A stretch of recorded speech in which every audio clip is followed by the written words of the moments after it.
Well, hello everybody. We are just barely getting started here today. It's been a great day. We're going to be talking about autism, everybody.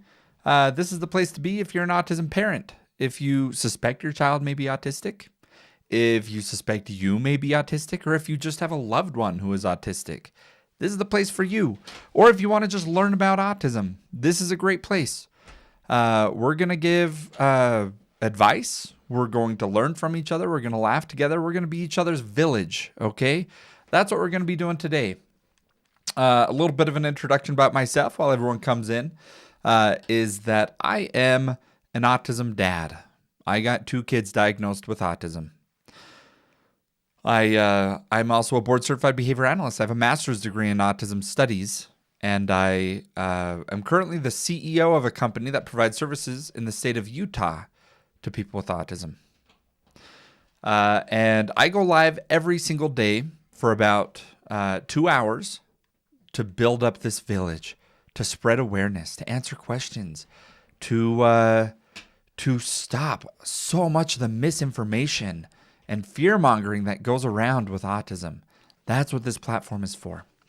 All right. Sky says, can you have autistic traits but not be autistic? Yes. Too many people think that they are, not too many, but more people think that they are autistic than actually are.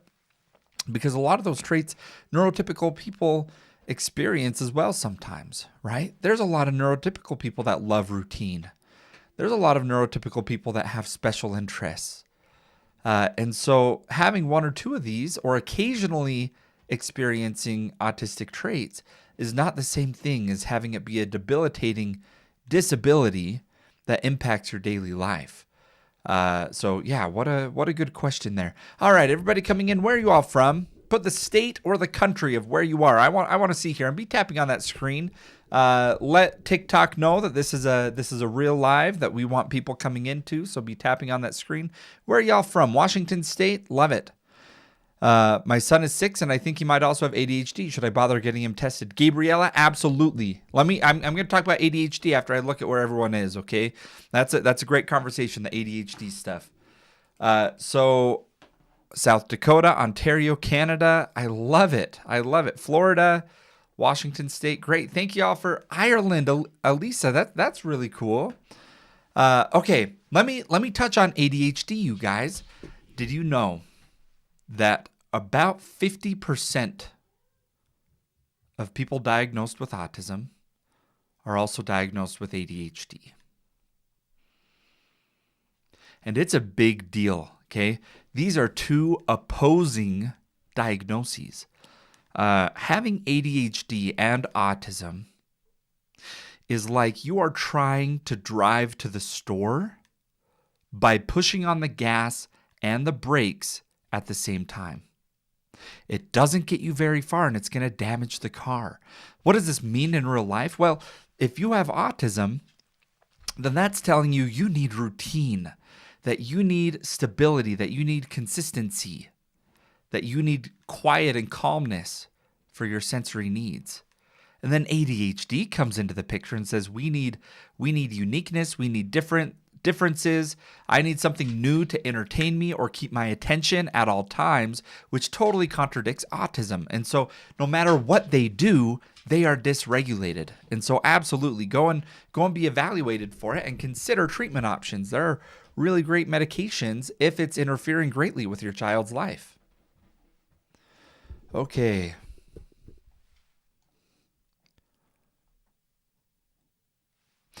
Crafting Dreams says, me and my fiance suspect we have autism, but how do I know if I do? Okay, how do you know if you have autism? What a good question. What a good question, you guys. And please, as you're coming in, be tapping on that screen, as well as if you're new here, hit the follow and the heart me. That gets us going. And tapping on that screen, as soon as we get to 20,000 likes for the day, I do go through the autism news of the day. Okay, if you suspect that you are autistic, here are some steps I want you to take. First, I want you to take a screener online. These screeners are free to do. I have one linked in my bio. For adults, the RADS is kind of best practice to be doing, the RAADS.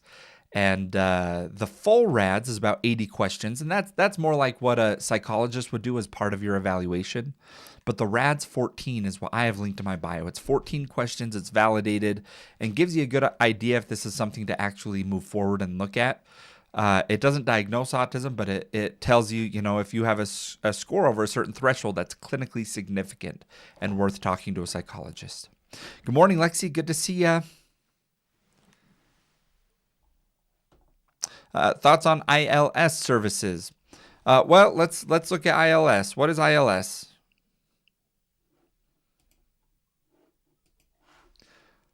Let's see. That might be unique to California. ILS services, California. You guys, I know a lot about autism, but I'm learning things every single day. Independent Living Services in California provides personalized training and support for adults with disabilities to live independently. Oh, this is like their HCBS program. Okay. Every state has like a waiver or a program that supports people with disabilities, and it's worth getting on that list young. In Utah, it's up to a 20-year wait right now to be able to get off that wait list to receive supports as an adult. If you have a disability needing support, like living in a group home or respite care. Gavin, do you think it's okay to drink with autism? Yeah, I think there's a lot of people with autism that can drink. I mean, not that drinking is great to begin with. I don't drink, but just because someone has a disability or has autism doesn't mean that they shouldn't be allowed to drink. Yeah, Autumn, there's a 20-year wait list in Utah to be given access to HCBS services. It's called DSPD in Utah. Crafting Dreams. Do they have free autism screening for 4-year-olds? Yes. Okay, so at the toddler age, at 4 or younger, you're going to want to be looking at the MChat. That's also linked to my bio, and a really great place to start for screening for a child with autism. Okay. Also, just so everyone knows, I do miss a lot of questions over here. But we have, let's see here, over on the YT platform. I can't say the name of it on here, but I do answer more questions over there that come in, because it's not as busy there. The chat is a lot quieter. And so, if you want to guarantee that I'll read a question or a comment, go on and throw it over there. Make sure you're subscribing over there. Okay. My daughter speaks, but only in repeated songs or phrases from TV. How can I help her communicate? Jasmine, this is very common, and I don't know how old your child is, but if they're diagnosed with autism and currently they are repeating phrases, I want you to know that is a wonderful place to start. If they're able to be doing that and they're consistently repeating phrases, therapists can work from there as a starting place and build in functional communication. So I talk about the steps of the autism journey, you guys. And as I talk about this, tell me what step is important to you right now. The first step is you need a village. Okay, if you have autism, or if you suspect your child has autism, if your child does have autism, you need a village. You can't do this alone. It is a lot. Put village in the chat. If you do not have a village, put village in the chat. If you feel like you need more support, like you wish that you had more family or friends involved to support you, put village in the chat. Look, guys, this is so common. This is where a lot of us get stuck, because we feel like we have the weight of the world on our shoulders and our backs are about to break. That's how I feel quite often. And a village, what that does is it puts some of that weight on other people. People that love you, that want to carry the load with you. And this group has become my village. Yes, Stephs, let us be part of your village. We are part of your village, okay? I see you're a parent advocate. Absolutely, absolutely. Okay, so we need a village. That is this first part of the autism journey. The second part, you need clarity. If you're still waiting for a diagnosis for yourself or for your child, put clarity in the chat. Are you focused on this part of the autism journey right now? Put clarity in the chat if you are trying to get a diagnosis right now. This is where a lot of people get stuck as well. I was stuck at the clarity part for a long time, you guys. With my son, they wanted to make us wait 1.5 years for my child, and I ended up calling around every place to be able to get a diagnosis. So clarity is a big part of what we talk about. Now, once your child gets a diagnosis, now it is time to build a care team. If you're currently trying to decide what supports your child needs or to get into services for your child, put care team in the chat. Put care team in the chat if you are trying to build your child's care team. That is where a lot of this comes. We want, or a lot of the progress can come from having a care team. Now, who is usually part of the care team? Well, you need a good pediatrician who understands autism. Okay, you need ABA therapy if you're in the United States and it's available to you. Potentially, you may need this. You may need occupational therapy, speech therapy, and mental health therapy. Those are the 4 therapies that I recommend you consider. I'm currently working on a tool where you're going to be able to, for free, go and take a survey and figure out where you should prioritize your time and effort right now that would have the most impact on your child. So please stay tuned for that. But you are a care team manager if you have a child with autism. Now, part 4 of this journey is learning and advocating for your child. If you are worried about services being cut, if you're worried about the state of the United States or the status of the United States and how people with disabilities and autism are being treated, we need to advocate. This is not me trying to get political on like Republican versus Democrat. This is how do we, no matter who is in office and who is in charge in your state, how do we get them to focus on and pay attention to people with disabilities? And we can do that. That's what I do. I met with my state senator just last week to advocate for things for my children. Okay. Part 5 then is planning for your child's future, you guys. These are the parts of the autism journey. Planning for their future includes things like figuring out the disability bank accounts, like the ABLE account, trying to sign up for waivers on long-term care if your child is likely to need that. Okay, let's go ahead and keep answering some of these questions. How long does it take to get the results for an evaluation? Well, it depends on your psychologist. So if you go in, you get a psychologist to do the evaluation. On both of those circumstances, well, one of them, for my son, it took about 48 hours before we heard back and got the results. For my daughter, it was immediate. It was that same day they pulled us aside and said, yep, this is autism. What questions do you have? Here's the support that you need. We'll send you the final report in a couple weeks. And so we knew that we left the meeting knowing. But there are some. Put it in the chat if you had to wait to know after the evaluation. How long was that wait? Put it in the chat. I'm curious if other people had to wait.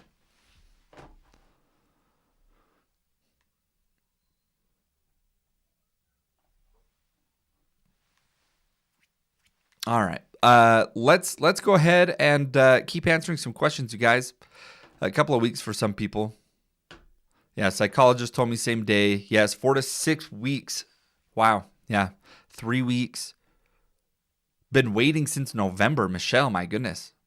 We had immediate meeting following, but the report wasn't ready for about a week. Caitlin. Yeah, I think that's pretty common. I think most common is you get the results immediately. They say, yes, it's autism, or no, it's not. And then they send you the detailed report within a couple weeks. I got my daughter's diagnosis in 15 minutes of the doctor seeing her at 2 years old. Hey, you know what? Sometimes it's pretty quick. All right, you guys. We do have a comment over here on the YT platform. Again, I do prioritize those comments as they come in. I was recently diagnosed with autism at 21. How can I better help others, better understand me and the diagnosis? Are there resources I can send them for them to become better informed? Send them to this TikTok. Check my, I In my videos, I explain autism. I talk about autism parents and what we're going through. I talk about people with autism. I recently did a video explaining how hard it is to have autism and ADHD, if that applies to you. But the biggest thing that you can do is explain your own experience. Explain that you are grateful for clarity, and ask them to be your village. I explain autism in a few different ways. And one of those is that sometimes autism can feel like the social part of it can feel like you are living life without a script and everyone else has a script. Imagine you're performing a play.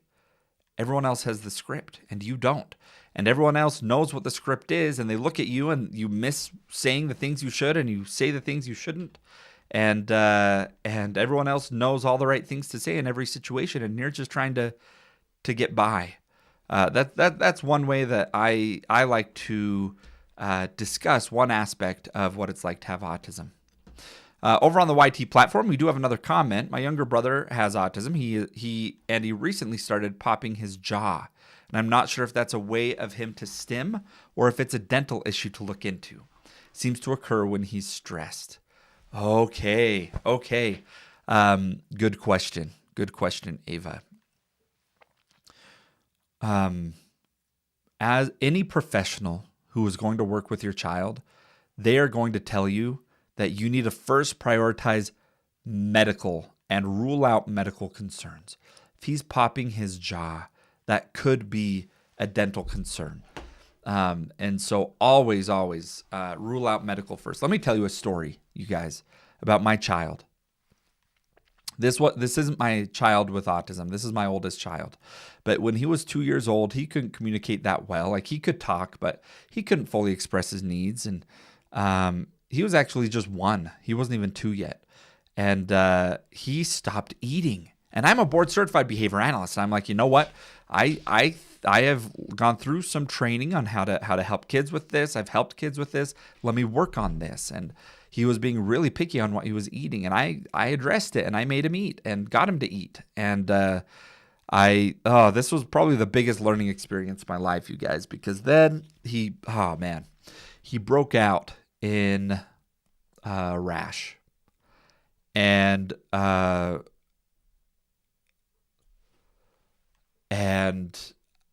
we took him to urgent care.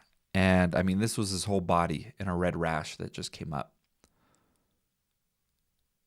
And we found out that he's had strep throat for the past week, untreated, and it escalated to scarlet fever.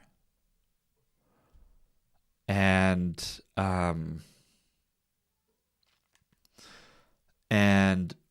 I feel terrible that as a parent, I focused first on changing a behavior instead of looking at what could my child be going through. We need to prioritize medical first. If you see a behavior change, if this is new that your son is popping his jaw, take him to the dentist. Get the dentist's input.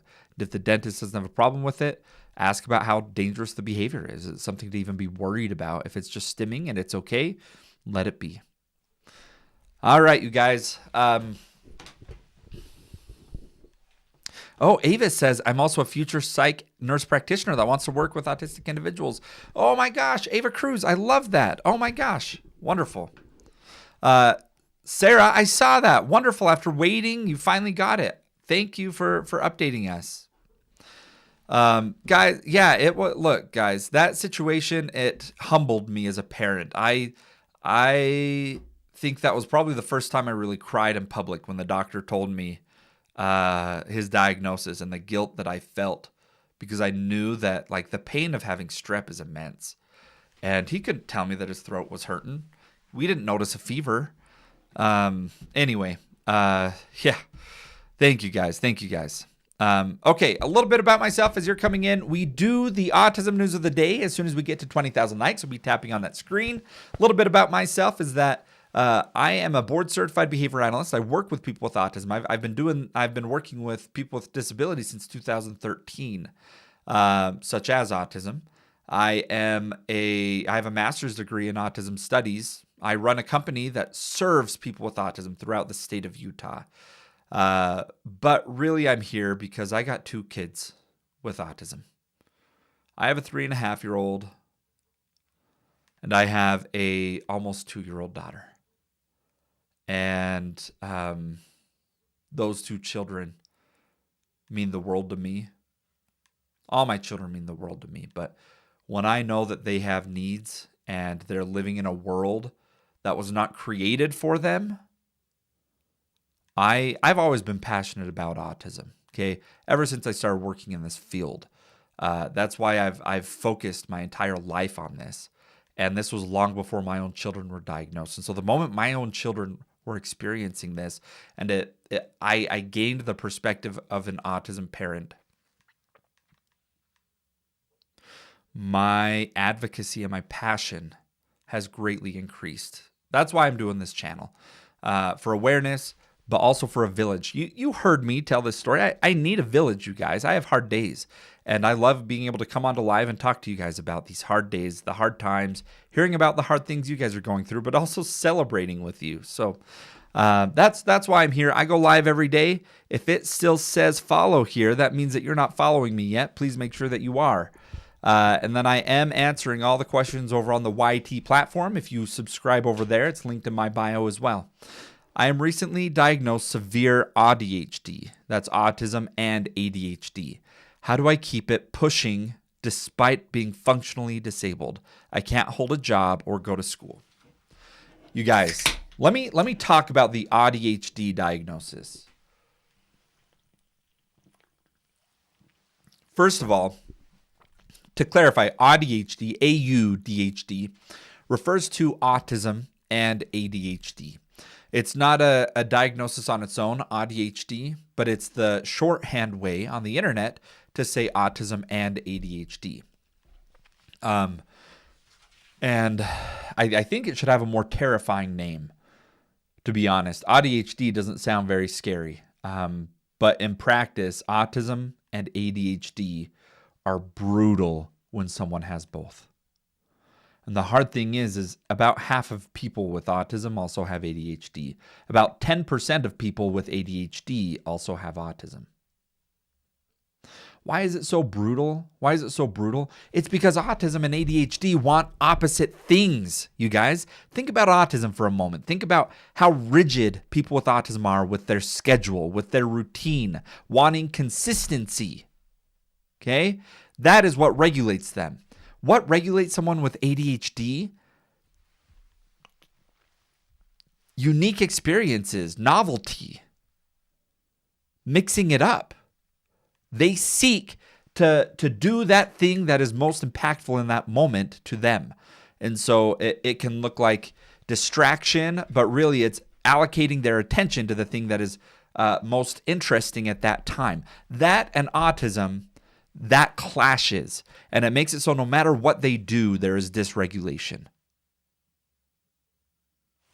So what do we do? Well, we do know ADHD. There's a lot of research. Don't feel bad. Look, on the YT platform, the person that commented on this, please ask about medication and how it could impact you. If it is so severe that you are calling yourself functionally disabled, you can't hold a job or go to school, you absolutely need to be asking your doctor about medication to address ADHD. That way, you can then use therapy for growth and for development and support. But right now, you're in a hard spot, and I have a lot of empathy for what you're going through right now. Okay, let's go ahead and Riddle says, I have autism, but I don't need a schedule. Yeah, not everyone does. But one of the commonalities with autism is wanting, having the same schedule or routine, sameness, familiarity can be very common with autism. All right. Best thing I did for my ADHD is finally get on meds. Helped me so much personally. Sarah, thank you for sharing that. Does trauma cause autism or does autism cause trauma? I'm looking for a doctor to assess me as an adult. VDog, that's a good question. So autism is a disability that a person is born with. And so it's not something you catch, nor is it something you develop from trauma. It's not something parents give their children because of how they parent. It's not due to discipline, and it's absolutely not due to vaccines. It is how the brain was developed in utero. It is 80 to 90% genetic. However, people who have trauma can absolutely share symptoms with autism. There can be overlap. Just remember, when you are going to a psychologist, you are not looking for an autism diagnosis. You're not looking for an autism diagnosis. You are looking for clarity. There is a difference. We don't need to crave a diagnosis. We don't need to advocate to have a diagnosis. We need a psychologist or someone who's a doctor to help us understand what we are experiencing and make sense of it. And that's what's going to guide us to the best supports.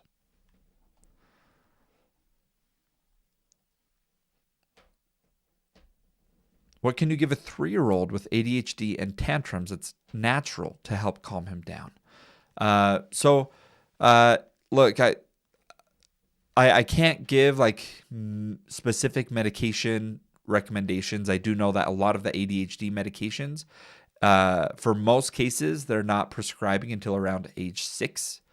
And I would still talk to your doctor about other options if you're looking for those kinds of things. Otherwise, what you're looking for is more like parent coaching that you can be looking for.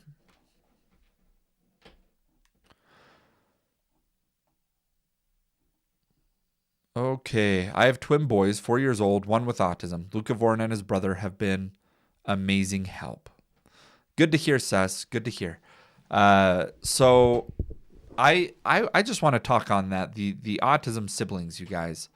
Autism siblings are incredible, absolutely incredible. Thank you for shouting out your the autism sibling there. I'm so grateful for my children who help their brother and sister with autism. All right, you guys, we're at 12,000 likes. Please be tapping on that screen. We need to get to 20,000 likes as quickly as we can so we can get through the autism news of the day. Okay. Guys, I know I was talking about ADHD. I talk about it as it's commonly comorbid with, co-occurring with autism. But this live is not necessarily all about ADHD. So I'm going to more focus on the questions targeted towards autism, but if it's also ADHD and autism, let me know in the chat. Okay, yeah. Can you talk about stem cell therapy? Okay, guys, there are a lot of therapies for autism. And stem cell therapy is one that people tend to get excited about. Why? Because it claims to address some underlying cause of autism.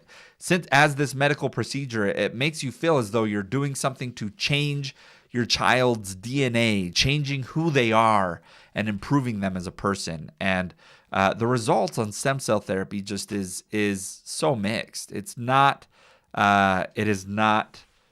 found to be consistently effective at addressing autism. That doesn't mean that'll always be the case. Maybe more studies will come out. But currently, to get stem cell therapy, you have to go outside of the United States unless you're participating in a clinical trial. And even then, it still costs over $15,000 to do. So it's expensive. It's not found to be effective. It uses a lot of your time and resources. So I do not recommend pursuing stem cell therapy. It is not a general recommendation. If it was found to be very effective, insurances would be all over recommending it. Because that's far cheaper than ongoing therapy like ABA therapy and speech and OT. Yeah, Shell says, I've had a stem cell transplant and I'm still autistic. Yeah. I'm not mad at parents who have done it and who are trying it.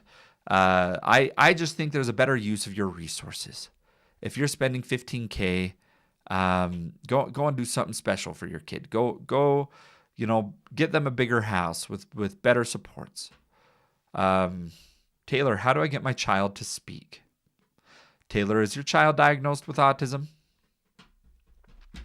Guys, I've introduced myself a little bit. Let me get to know you guys a little bit better. If you are just coming in here, I want to know who you are. Put a 1 in the chat if you're an autism parent or suspect that your child is autistic. Put 2 in the chat if you suspect you are autistic or you're diagnosed with autism. Put 3 in the chat if you're just here to learn, observe, or you're a professional. 1, 2, or 3. Who are you? I got to tell you, when I found out autism was genetic and that my child was diagnosed with autism, it caused some self-reflection in myself. I don't know if that happened to you guys, but I for sure started wondering if, maybe I'm autistic. Maybe I have autism. And I took screeners of my own. Look, I share some autistic traits, okay? I've always had special interests. I learned to solve a Rubik's Cube as a kid, right? Like that's kind of stereotypical autism. I collected Pokemon cards as a kid and recently found my collection and got excited about it. So it definitely made me reflect on myself. Though I don't believe that I'm autistic. I am open to it and it wouldn't be something that I'd be ashamed of.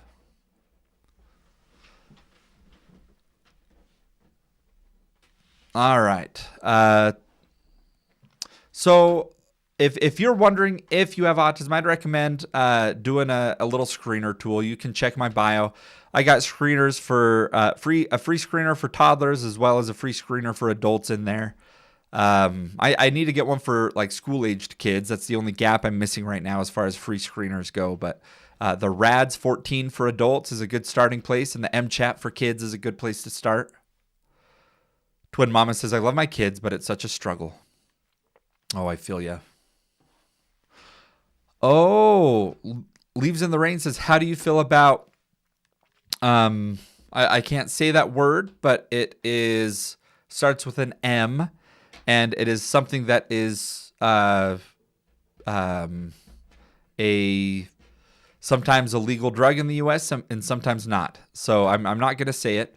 But how do I feel about that and autism as a medical treatment? You know what? I need to look into the research on it. I don't have the research on it. I can't speak on it for sure. Sunshine says, is vaccines caused of autism? Yes, I do believe that vaccines may be caused by autism. I hope you listen to that sentence very carefully. Because that was the opposite of what it should be. A lot of you were thinking I maybe said that vaccines cause autism. They don't. But what I said is I think autism is more likely to have caused vaccines than vaccines are to have caused autism. And what do I mean by that? Well, I think there's a lot of really smart people with autism that were probably involved in the creation of vaccines. So, yeah, probably vaccines were created by autism, but I don't have evidence or proof of that. But absolutely, vaccines do not cause autism. Do I have a podcast? Not really. This is kind of the podcast, I guess. I go live every day for about 2 hours. I usually go at about noon Eastern time, and I chat with you guys. And about halfway through, I do end up starting to bring people on. I'm going to be answering questions probably for the next 20 or 30 minutes, and then I'll start bringing people on, and we'll have more of like support conversations. So that's how we do it. Over on the YT platform, you can actually go and watch all my previous episodes, I guess you could call it. All right. My stepson just turned 5 and was diagnosed early on around 2.5. Father's family still denies it. Oh my gosh. You know what bothers me? Let me go on a rant, you guys. Can I go on a rant here for a second? I know y'all have some really good questions, but I need a rant. You need to let me rant here for a minute. I hear all the time about family members denying their child's autism diagnosis. And it breaks my heart. And I wish I could talk to each person individually that is currently refusing to accept the diagnosis. I have talked to people, okay? Even before going on this live, I've talked to people who had to go and secretly get their child diagnosed, the mother did, because the father had prohibited them from being evaluated because his child was normal. And what really frustrates me, I know this is an overgeneralization, but in my experience, I hear way more from women who are at home with their child every single day, who knows their child, who is fighting to get their child diagnosed and seen as an autistic person and supported as an autistic person. And then the husband, who is working all day, who is not the primary caregiver throughout the day, is not dealing with the child every single day, comes home and says, no, my child is normal. You need to just be a better mother. Okay? That is something that I hear people say, and it's not as like blatantly clear as that, but that is a sentiment that I feel too often, and it really bothers me. So if you, let me take a step back for a second because my rant was hard. I ranted too hard, you guys. Let me be a little bit more compassionate here for a second. It is normal to question for a moment, and just about everybody initially says, oh, my child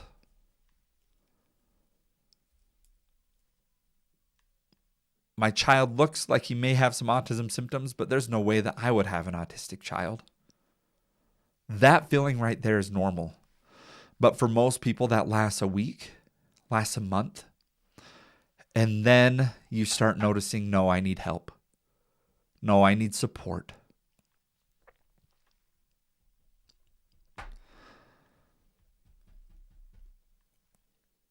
But to the people who, even after getting a diagnosis from a psychologist, refuse to acknowledge that their child needs some extra support and that they're autistic, you are harming your child.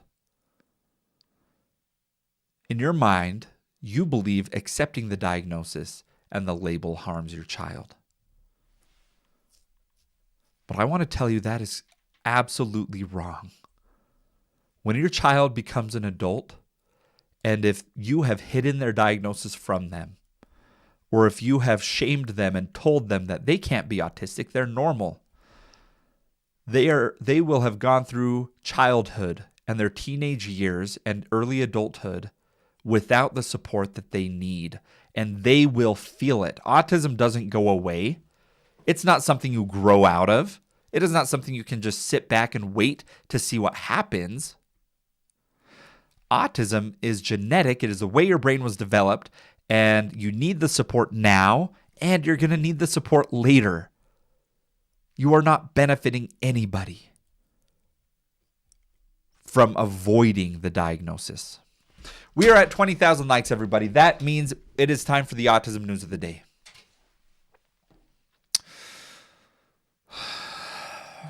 Okay. Autism news of the day. Let me get going here. Thank you for letting me go on that little rant, you guys. It's something I'm pretty passionate about, and it kind of relates to what the news of the day is. There's a Times article from the UK. Do we have anyone from the UK here? Put UK in the chat. Put UK in the chat if you're in the UK. We have an article from the UK. I usually don't talk much about the UK because I don't know the UK very well. But this article not only is from the UK, but I am hearing this sentiment in the United States as well. Okay. There's an article that was published in the Times today that said children and young adults are incentivized to get diagnosed with ADHD and autism, and there has been a medicalization of distress. A government inquiry has concluded. The interim report commissioned by Wes Streeting, the health secretary, found that there are institutional incentives to seek a mental health diagnosis, as it is the gateway to unlock access to special adjustments at school and work.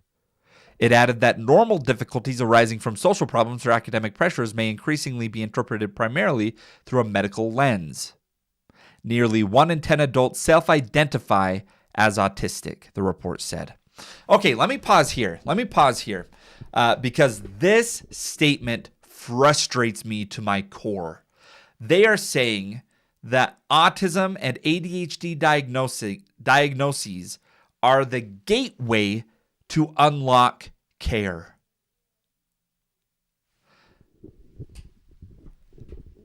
Okay. Well, if they have those diagnoses, guess what? They need that care. That care is what's going to give them the support to be successful. And so saying that you're doing this just to unlock support, well, duh. That is the most obvious thing I've ever heard. Why are you talking as though that is a bad thing, that you are trying to find that if you have autism or ADHD or what concerns you have, so you can get the appropriate support? I don't understand why they're sharing this as though it's a bad thing. Okay, let me go on here.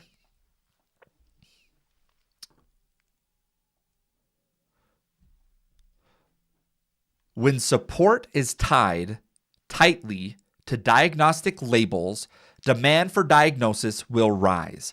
When early accessible help is limited, difficulties escalate. Let me just end it there, saying that is the absolute truest statement that can be said here, and I agree. I think that any child who is experiencing behavioral concerns or sensory needs should have access to OT, should have access to speech therapy, should have access to ABA therapy. It shouldn't just be based off of a diagnosis. But saying that the diagnoses are going up because people are trying to work the system to get access, well, why would we spend all this time and money on these therapies? For fun? Is that what we're doing here? No, it's because our children are needing support, so we're trying to give that to them. So anyway, that was fascinating. I'm curious what's going to come of this in the UK. This was an actual government statement that came out about autism and ADHD, a report that came out today about it. So kind of interesting. They also expressed a huge concern. Let me say this too. The report found an especially marked increase in autism among girls, particularly those who had recently started secondary school. The number of girls being diagnosed with autism has increased 7-fold between 2010 and 2022. Okay.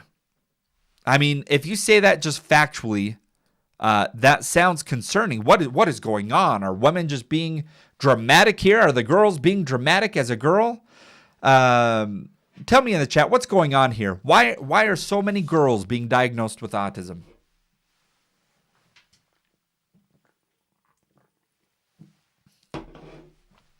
Chris, yes. Yeah, because we all didn't get diagnosed because we present differently and we were missed. Okay, here we go. Yes. Oh, Amy, I'm so sorry. Guys, the problem here isn't that girls' diagnoses are skyrocketing and this is something to alarm or concern us. No, what should concern us is that still boys are 3 times more likely to be diagnosed than girls with autism. That should concern us.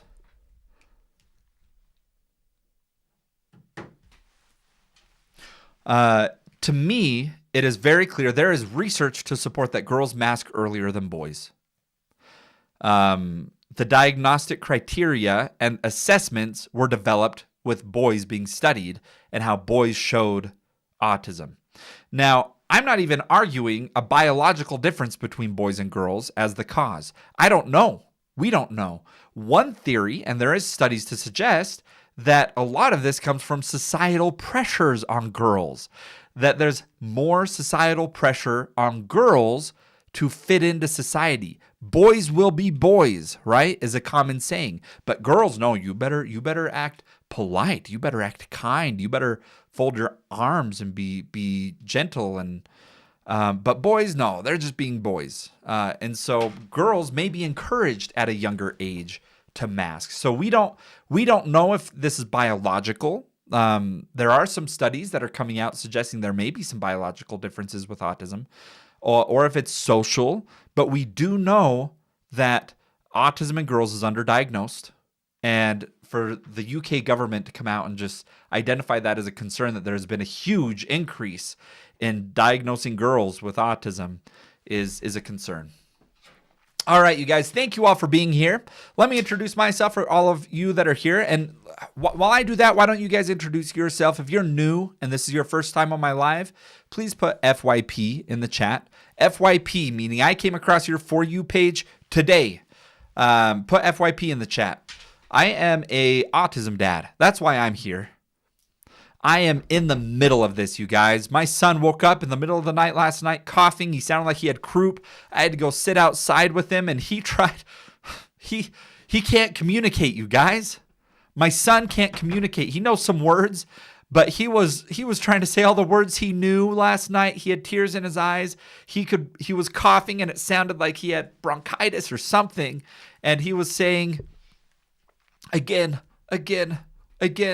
And I don't know what he was trying to tell me, okay? He's almost 4 years old, and I didn't know what he needed, and I just had to be there with him last night.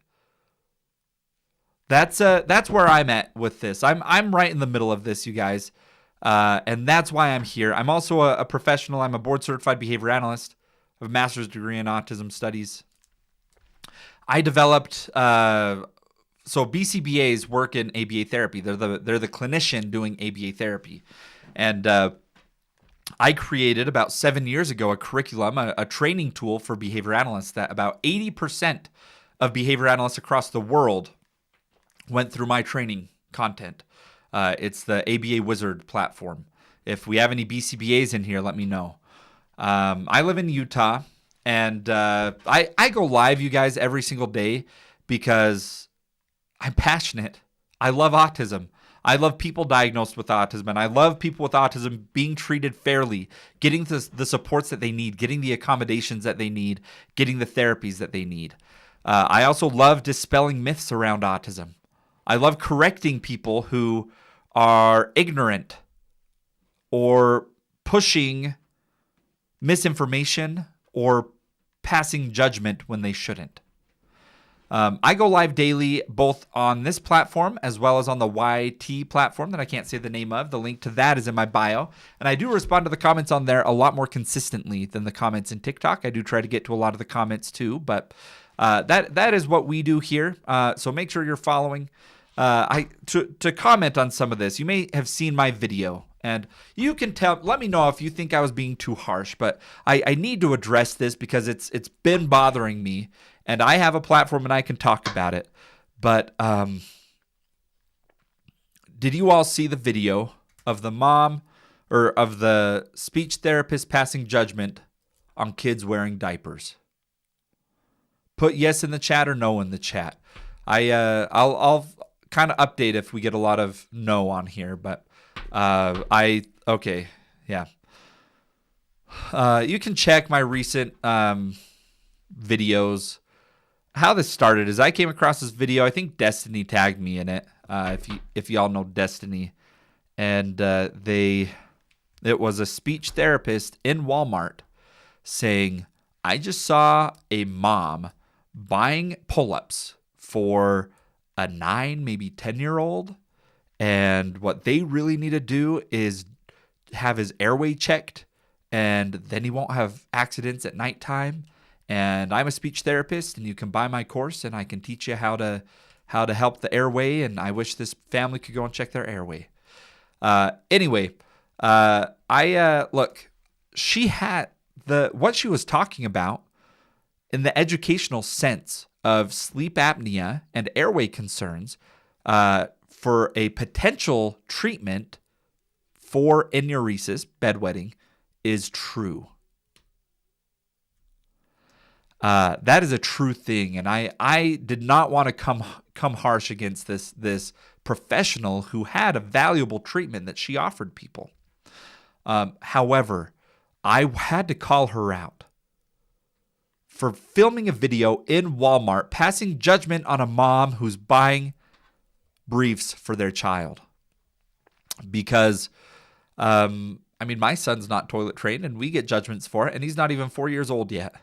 And when he's 6, and if he's not toilet trained, I don't know what kind of judgments we're going to get. But I do know that when I go out in public, I got eyes on me. And I know we deserve better. And I think we deserve better from professionals. After I addressed her, I was rude in that first video, you guys. I think I made a video. You can check it. I made a video that said, like, mind your own business, you weirdo, or something like that. And after I posted it, I'm like, man, that was harsh. But I left it up. I don't know.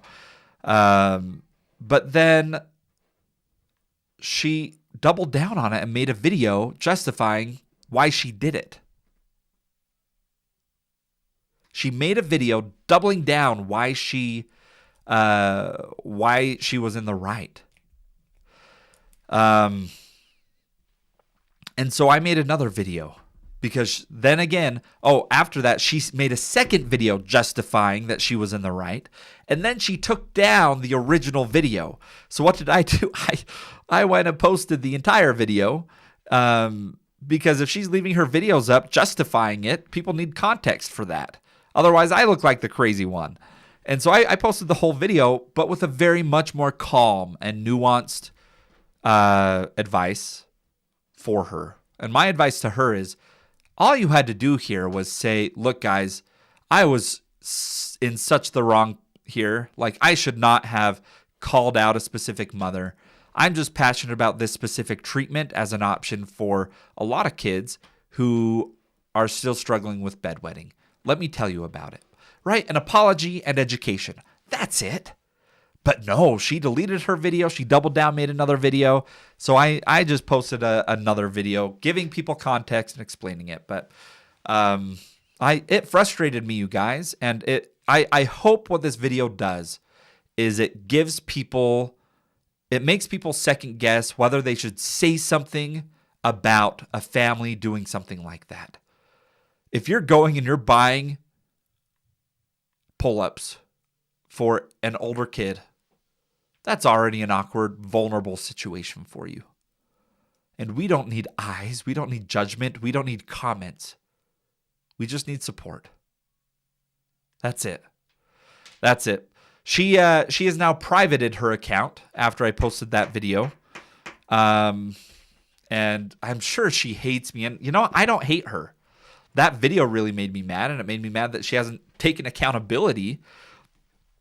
But I checked her out. Her business, she has solid reviews. People love her. She provides some good services. And she's not doing stuff that's fringe or like weird services. Like, she could have come back from this really well and just said, yeah, I was in the wrong. I shouldn't have posted that like that. That called attention to someone in a vulnerable situation. So that's guys, that's where my mind's been today. All right, you guys, I'll answer questions here for a little bit longer. We're going to be bringing people up as well here pretty soon to ask some questions. We have some more comments on the YT platform. You were frustrated, not rude. Thank you, Steph. I appreciate it. Cassie says, my twin boys are 4 and are not potty trained, but they also don't normally wet their diapers at night, so she couldn't be more wrong. Not all kids are in pull-ups because of bedwetting. Thank you, Cassie. Thank you. I appreciate that. Okay, Janice says he won't talk to us. Who won't talk to you? What do I do if my 5-year-old nephew is nonverbal and very autistic, so my fam doesn't believe I am? Oh.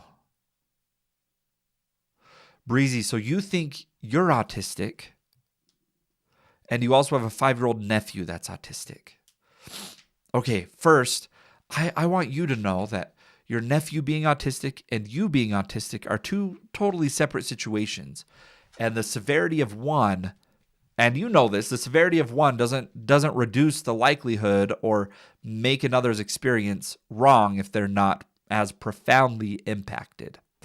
So I don't know how old you are, but I do recommend that if you're still living at home and you're a minor, I recommend that you talk to your parents about getting an evaluation. And what I would do is do a screener. Do an autism screener, get the score, and then show your parents the score. It is important to know that autism is genetic. I don't have the exact data on nephews and how common it is that if one has autism, if the nephew does, then the aunt also does. I do know with siblings, though, if one sibling is autistic, there's a 20% that the other child, the other sibling, is also autistic. Okay. Have you thought of incorporating sign language with your child? Yeah, we use sign with my child. My two kids with autism do know some sign. And right now my son is really like his language is exploding, and I'm so excited. But I think where he, like, if it's a little thing and he can tell me what he wants, like if he wants to watch a show, he can say that. If he wants to eat something, he can say that. If he wants water, he can say that. But like if his throat is hurting him, like he can't communicate that to us, and us explaining what's going on with his body, he doesn't understand. Yeah, Tanya says we use some sign reinforced with words always. It's coming along. Love it. Guys, please don't hesitate to use an alternative form of communication. So if your child does not yet speak vocally, and they're over the age of 2, it's a good idea to be thinking about sign, to be thinking about a communication device, to be thinking about a picture exchange system. And most often it's not permanent. Most often what that does is so the way that you can teach sign, you can actually adjust their hands, have them do the thing. They can sign more, put their hands together, do that, and then you can deliver the reinforcement. And so you can manually prompt and then have them receive the reinforcement, which helps them learn like this. And what they're learning in that moment is that they can control their environment, you guys. Do you have any idea how powerful that is for someone to finally learn that they have control over the things that happen to them?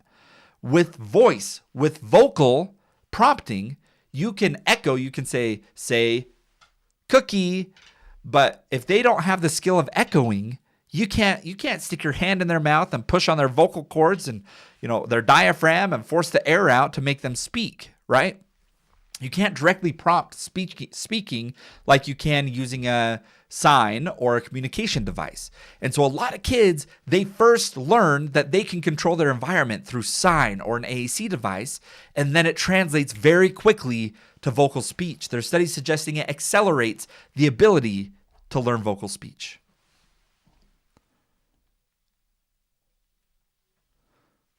Okay. Janice says, maybe I'm wrong, but I am concerned vaccines cause my daughter and grandson to have autism. Janice, I want you to know that you did not cause your daughter to have autism. I don't want you to carry that stress, that worry for one more second. There are dozens of research studies, I have them cited in my bio, that show there is no correlation, not even a correlation, that vaccines cause autism. People say correlation is not causation, but if there is causation, there first needs to be correlation. There's 3 levels of scientific understanding. It's description, prediction or correlation, and then control or causation. And we can't even identify the second degree of scientific understanding of correlation between vaccines and autism, with the dozens of studies that have happened. And so, no, there is no correlation between those. How will I know if my son will talk? Kat, I don't know you. I don't know your child. But that is a question all of us ask. You know what keeps me up at night? What keeps me up at night, other than my son being sick, but what keeps me up at night is not knowing what the future entails for my child. Not knowing if he's going to be okay. I don't know if he's going to be fully conversational. I don't know if he's going to go and get married and have the pleasure of having children of his own. I don't know if he's going to be among the 40% of children with autism who go to college. I don't know if that's going to be him. That keeps me up at night. And so not knowing the future can be debilitating. And so the fact that you asked that is, I mean, you're right along with all of us autism parents worried about that. But let me tell you what we should be worried about instead. We don't know We don't know the future, but what we do know is what we have control over today. What are those things that make it as likely as possible for them to live their most fulfilling life to them? Not what we perceive their best life to be, right? If I'm saying I want him to get married and have kids, that's me projecting what I want for him onto him. But what I want and what our role as a parent is how do we support them so that they can be the happiest, most fulfilled version of themselves they can be? And the way that we do that is by building up their care team. You need professionals surrounding your child. The 4 therapies I recommend that you consider include ABA therapy, speech therapy, occupational therapy, and mental health therapy if they're conversational and have mental health concerns. So you surround yourself with these experts, okay? And get the therapy and support for your child, and you can sleep well at night. Once you accept that maybe your child's going to need support for the rest of his life, but that you, as the parent, have done everything within your power to support them.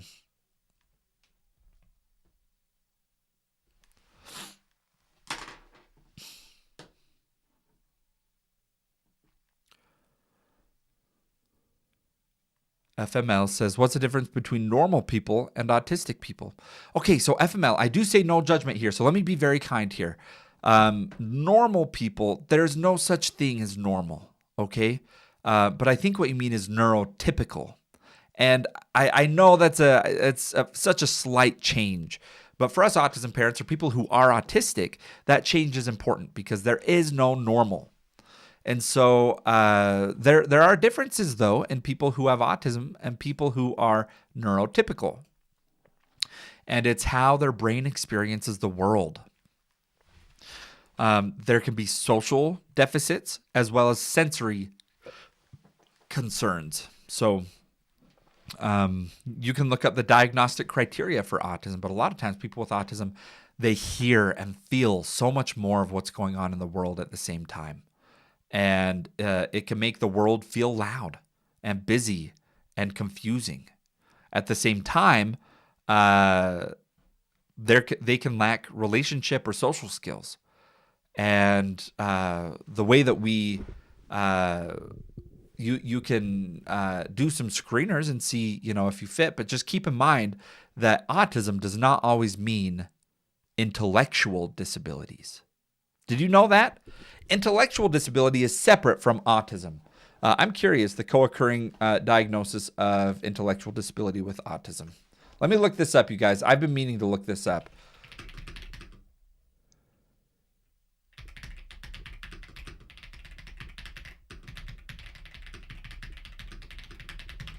So intellectual disability, for context, refers to, usually it's diagnosed through the IQ. So it's saying that there's a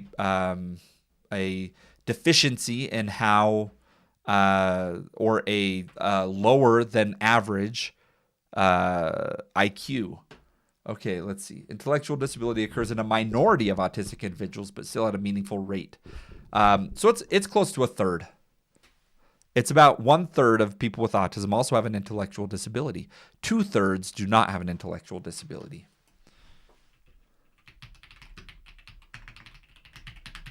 Now, I want to make sure I do justice for intellectual disability because it's not just about IQ either.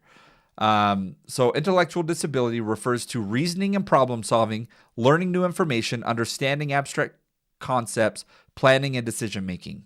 Clinically, this is often reflected by an IQ of 70 or below, but IQ alone is not enough for diagnosis. All right, you guys, that is good to be aware of. Lynn says many moms recover their kids. I don't love that language. You can't recover autism. You don't reverse autism. You don't cure autism. You support it. And a lot of children are supported and progress and live very meaningful lives with the support that they get.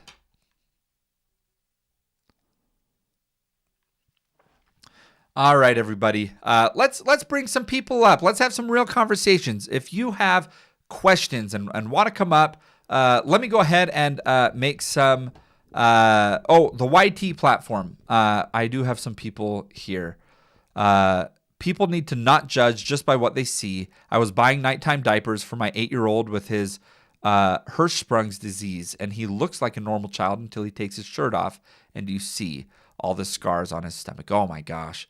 People judge. People judge. I have one more test for my son, but she thinks he's low on the spectrum. And then someone else on the YT platform says, I like to say neurospicy. Yeah, I've heard that one, neurospicy. I don't know why, but there's one phrase people say that it bothered. Tell me, how do you feel on a scale of 1 to 10? 10 meaning like this makes you really mad. 1 means I actually love it. How do you like the word tism? A touch of the tism from 1 to 10. 10 means you absolutely hate it. 1 means you absolutely love it. 1 to 10. 5 means like you don't care. Not a big deal either way. It's like a 9 for me for some reason. I'm not a fan of that one. And I think it's I don't know why. I don't know why I don't like it, but it's a personal preference thing. All right. This is one that's kind of all over the place. Some people love it. I don't like it. I don't like it. I don't know why. Oh, gives me an attachment to others. Okay. Yeah. If it's coming from someone with autism, 5. If someone who is just using it to describe themselves, 8. Oh, that's a good. Okay. Yeah. Yes. Okay. I really like neurospicy. Okay, let's do the same thing with neurospicy, you guys. 1 to 10 on neurospicy. 10 is I love the term neurospicy. 1 means sorry. No. Stop.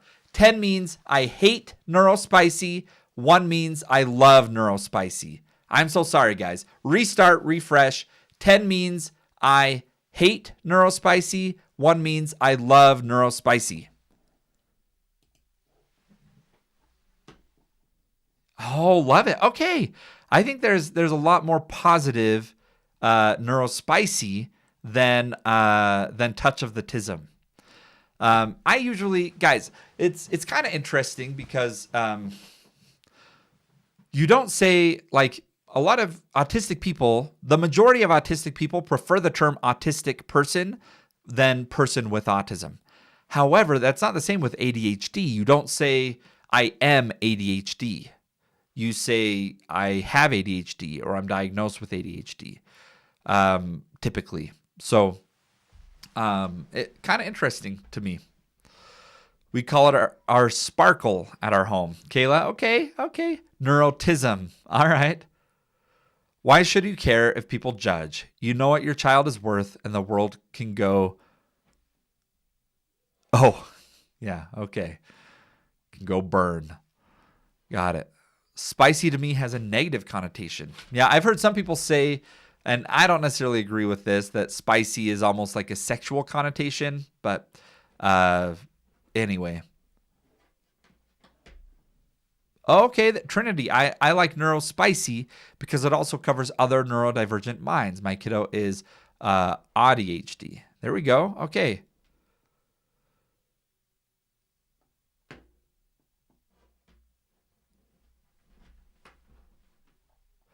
All right, you guys. Let's bring some people up. If you want to come up, let me change so it's easy to request up. I think sometimes people have a hard time finding the request button if it's not easily up there. Go ahead and, there we go. All right, go ahead and request up. If you want to ask me anything about autism, go ahead and come up. We're going to have some good conversations and talk to a bunch of people.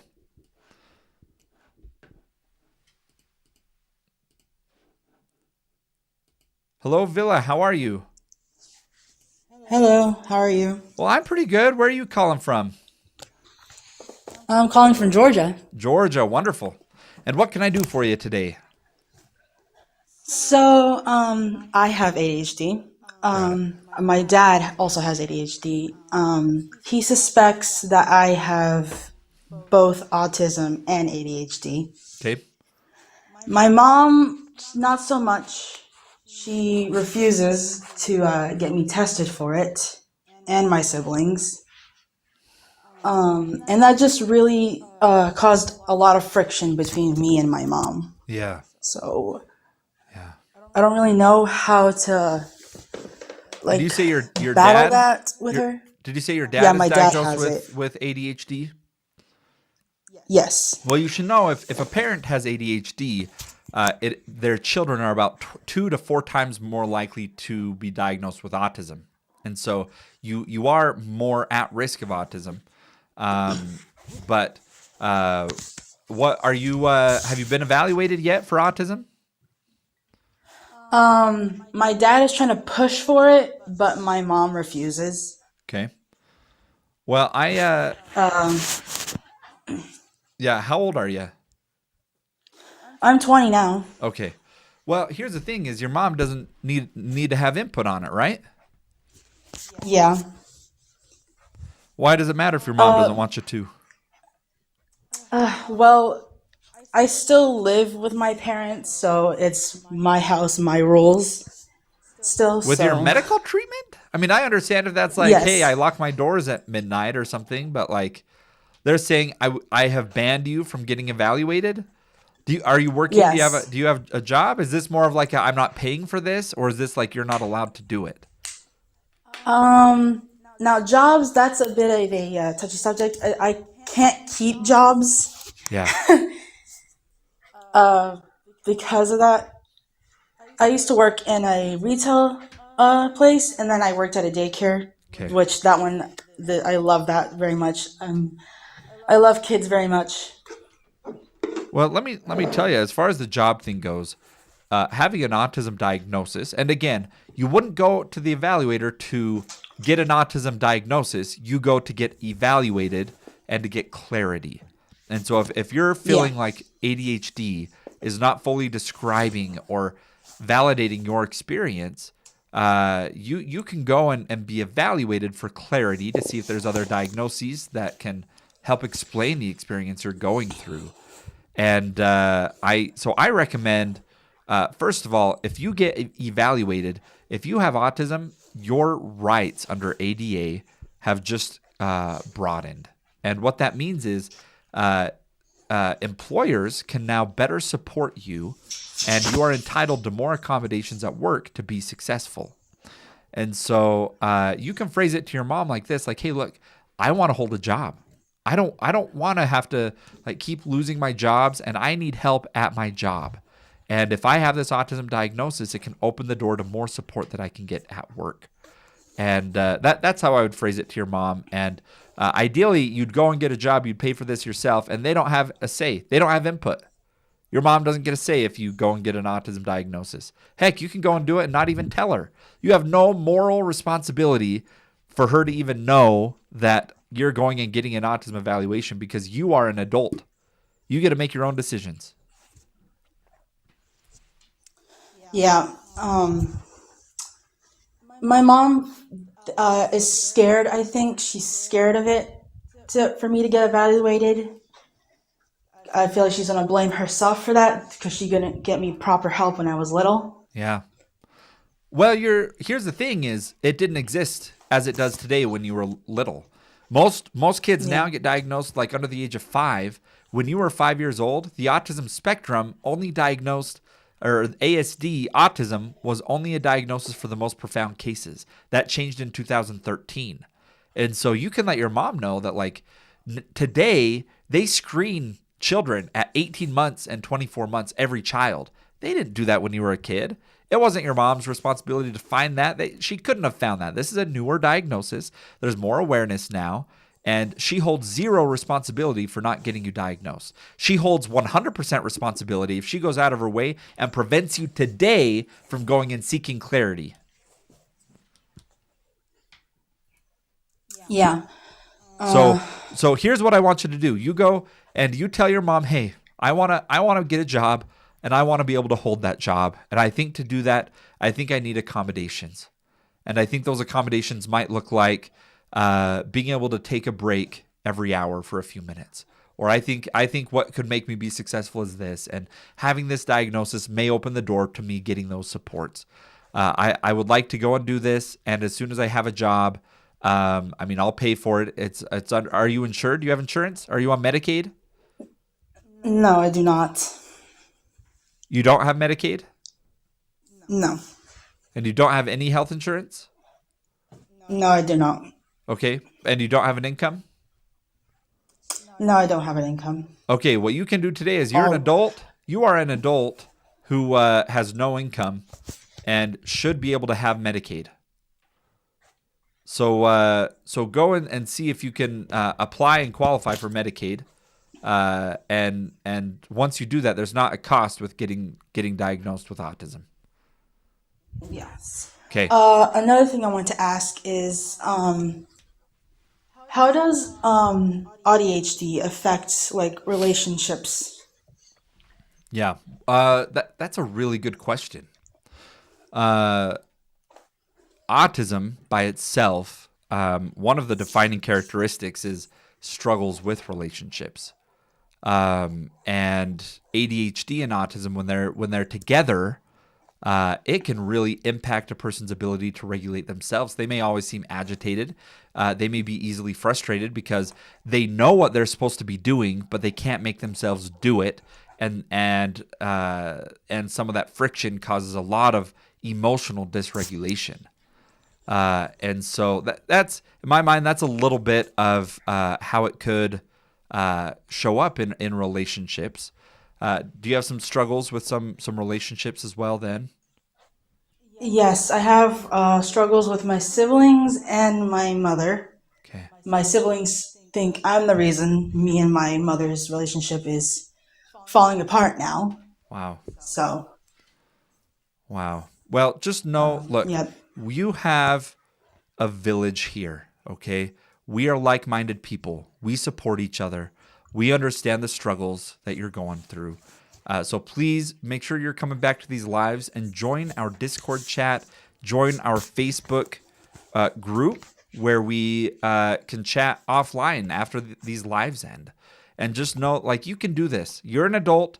You don't need your mom's permission to go and get medical care, but it does mean that you might need to take some action. You might need to go and find a job that can best suit you for a moment and save up to be able to go get a diagnosis or your own house to be able to get out of mom's house. But as far as medical goes, even if you are living in that house, getting medical care is not something that she can prevent you from doing.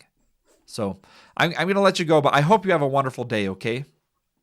you too. Thank you very much. All right. Thank you. Thank you. All right, you guys, let's bring the next person up. Let's keep having some of these conversations. Let me do a quick answer to someone that's in the chat. I do like kind of mixing it up here. If a child has poor glucose control, does that correlate with or is it linked to ADHD or autism? Okay, glucose control. I don't know. I don't know. I'm not going to speak on that one because I don't know.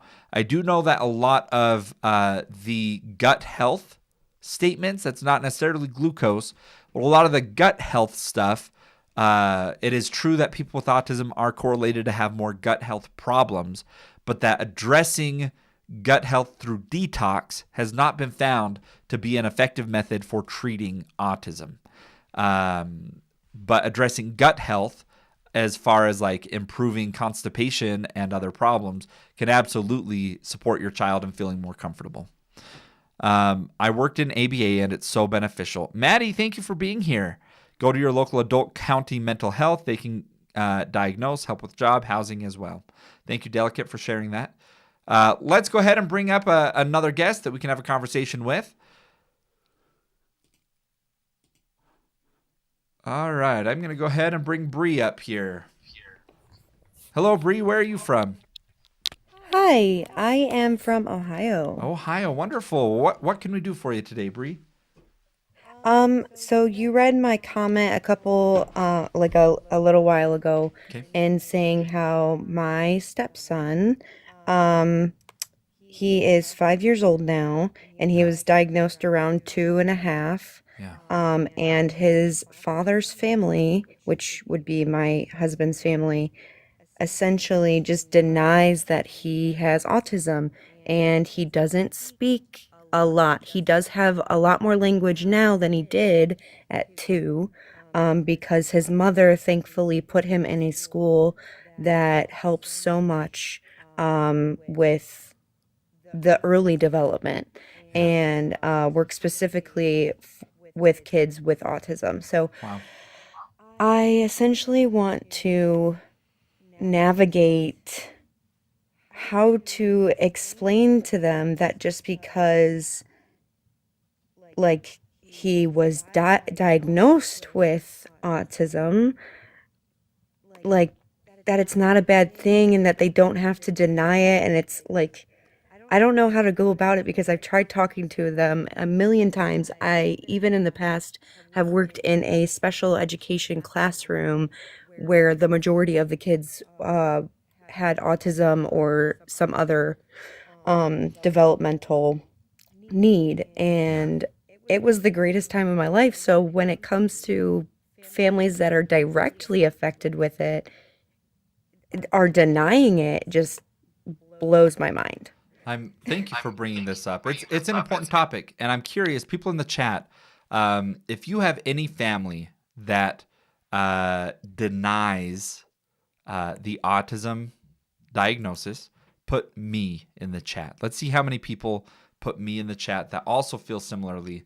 I think it's more common than you'll realize. I'm curious, what does your husband think about all this?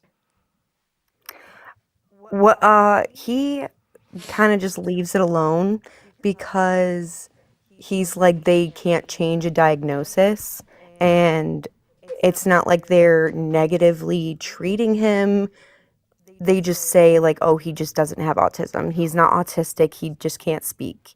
And it's they're just completely denying what autism So is. he's 5 years And old at this point, and yes. he's not communicating, Not clearly. He knows his alphabet and a lot of his numbers. and they He knows still the, say, "Oh, this isn't autism." Here's where this makes yeah. me nervous, okay? When people Hmm. deny a diagnosis like that, I worry that their action of like a lot of times it's of good intent of, "Oh, they're just a normal kid. Like I love them just like I love anybody, nothing's wrong with them." Hmm. And like, yeah, nothing's wrong with him. You're right. He's a beautiful child. He's perfect, but he needs Hmm. support. And by you saying he doesn't have autism, what makes me worried is if you're watching him and there's other kids around, are you gonna just like not be paying attention and let him go elope outside? Like, are you going That to is where lack my supervision problem and is. care because you Yeah. are not recognizing the special needs that this child has? That's where I'm concerned about it. Yeah. Because like I've seen them like like there was one time me and my husband went to go watch a movie and then we came back and we left him with his parents and he was in the kitchen snacking on candy that was left out and one of his things he will not stop eating that candy, Oh not no. one bit. But Did then they were they he even knows aware of the what he was doing? phrase. No, they were in the living room and he was in the kitchen, which there is a line of sight to the kitchen, but where he was you couldn't see him. And I Oh. was like, what are you doing? Like there are kitchen tools. And I was like, I can't say anything because these are your parents, not Yeah. mine. Oh, Like, absolutely. This like, is this is where your husband is going to be the one who's going to be the biggest player here, and it sounds like he's trying to make everyone happy. Is that kind of what's yeah. going on here? He's kind of like, Yes. yeah, okay. Yeah, and I think right now this conversation needs to be you and your husband because you're not gonna fix this. But I will Yeah. say, like you love this child. I mean, he's 5 years old. Yes. You're obviously your husband loves his son, and my biggest worry is guaranteeing that he is getting the proper care and supervision.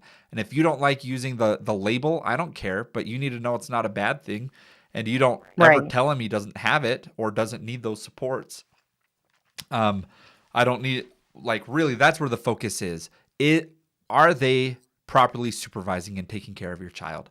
Because I've had the opposite happen too. I know someone on here who I've talked to who her in-laws do support that he has autism. However, while supervising, they have shown a pattern of not properly supervising their child. And so, even though Yeah. they acknowledge autism, they're not supervising it. And she has said that they can't watch the children Right. because of that. And Well, I've also told my husband too, even though he has autism, it's still not appropriate for them not to be supervising a 5-year-old child yeah, like closely. They yeah. should not just letting them roam wherever they want. They need to, you Are know, there safety concerns here? Does he elope? Does he run away? he is he has heedless to danger? Does he open doors and wander? Does he play with no, things he that are doesn't dangerous? Does open. he eat things that he shouldn't? Yes. Okay. There are multiple things. So that's why I'm just like, regardless of the diagnosis, you need to be watching, Yeah. regardless, but even more so because of the diagnosis and what he does with the diagnosis and how he reacts to things and stuff like that. And I think they don't, the other part of it that I struggle with is that they don't want to hear him like get upset because they don't know like how to properly communicate with him, because he doesn't communicate the same way back. So, I've told them like we'll listen to what he says when he's upset Yeah. and communicate in that way too, because I'm like he's being told no still at school. Yeah. Like he's being told things that he cannot do. You can't just let a kid do whatever he wants, but I How often are they watching him alone? oh, it's not often. Not that often. Yeah. Maybe, yeah, maybe once a month, maybe. And Yeah. it would be for like an hour to 2 hours. Yeah. If I were you in your situation, what I would do is have a sit down talk with your husband and say, like, hey, look, I think you need to say something to your family, Hmm. because denying the disability can impact the way that they care for him. And we need to set some ground rules. So, one, I would explain if I were your husband explaining this to my family, what I would say is, look, I know you don't want to say that my son has autism, and by you not saying that, you're kind of feeling like you are seeing the true him or valuing who he really is. And I want you to know that the label of autism doesn't change that, doesn't change who he is, but it labels the support needs that he has. And when you're watching him, I really need you to recognize that he has those support needs. Do you understand that he has these support needs, that he has to be observed, that he's not one that you can just leave like a lot of 5-year-olds you can trust to go get the mail for you and come back inside. You understand that he may wander off if you do that, right? Like, just very, very clearly state what support needs he has and get the verbal confirmation that they recognize that he has those support needs. That's what Yeah. I would do, just to be sure that they're supervising him well. And I tell you what, nothing bothers me more than people who dismiss disabilities because they're not caring. I mean, it's that's not showing more love. It's being dismissive. So Right. Okay. Well, I super appreciate you. keep us Um, posted, Bree. Let us know I how this evolves. I You're a will. good mother here, taking care of your stepson. Thank you. I appreciate I love him so much. He's just amazing. Oh, I love that. All right. Well, you have a good day. Thank you so much for coming up. Thank you, you too. All right. Bye. All right, you guys. Let's keep answering some questions here. My mother genuinely doesn't believe the test results are real. Why are people denying that autism exists? I really think it is selfish. It comes down to being selfish because you are thinking, and I can say this as someone who initially denied that my own child may have autism. That was initial, right? Like for the first week, it's like, oh, I'm feeling this way, but I don't know. And the thought that would come through my mind, I'm not proud that it did, but something along the lines of like, oh no, I'm like a really good parent. I wouldn't have a child with autism. And that doesn't make sense because I know that having a child with disabilities is not a reflection of you as a parent. It is, it's a statement that you're stepping up to take care of them. But there was something inside of me that was like, no, like this is you don't have a kid with autism. And so I get the initial gut reaction, but the sustained denial that a child needs support, you're only harming them. You're only harming the child. All right, you guys.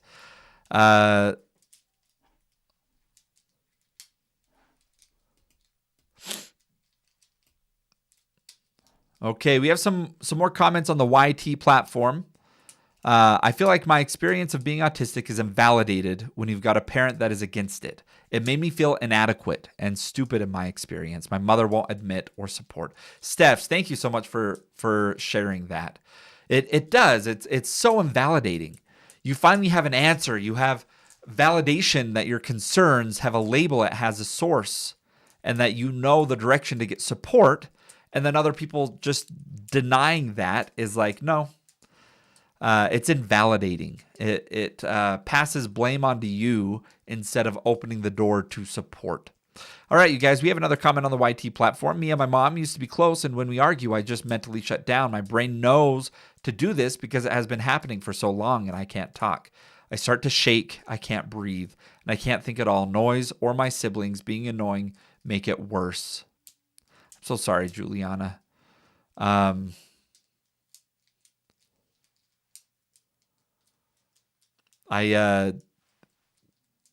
could be related to autism. It could be related to some other mental health concerns. I mean, it sounds similar to a panic attack as well. Definitely talk to your therapist about it.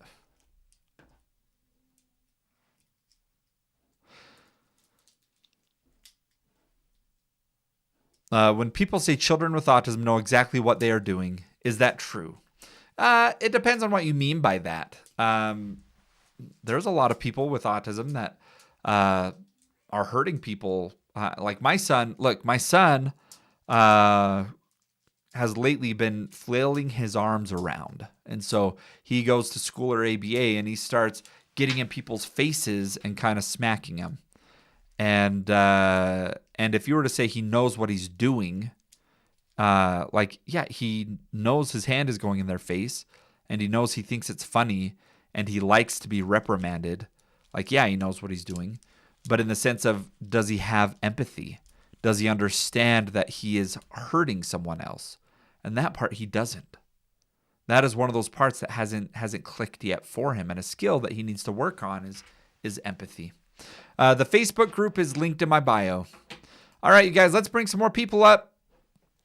I appreciate everyone for being here. This has been such a good day. Let me do an intro while I let the next guest up in here. So I'm an autism dad.